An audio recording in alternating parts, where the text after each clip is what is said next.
రాయలసీమ ఒకప్పుడు drought zone, ఈరోజు growth zone గా మార్చామని చెప్పి కూడా నేను మీకు తెలియజేస్తున్నా. నిన్ననే సీమలో దశాబ్దాలుగా అద్భుత సేవలు అందిస్తున్న ఆర్డిటికి ఇబ్బందులు వస్తే విదేశ విరాళాల విషయంలో తలెత్తిన సమస్యని లోకేష్ గారు వెళ్లి సమన్వయంతో పరిష్కారం చేసి మళ్లీ వారి సేవలు ఈ జిల్లాకు అందుబాటులో ఇచ్చి తేవడం ఇదొక శుభ పరిణామం.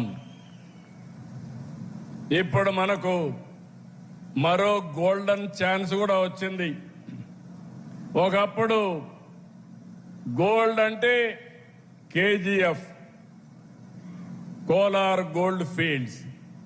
రాబోయే రోజుల్లో గోల్డ్ అంటే జేజీఎఫ్, అంటే జొన్నగిరి గోల్డ్ ఫీల్డ్ ఇప్పుడు కర్నూలులో వస్తా ఉంది.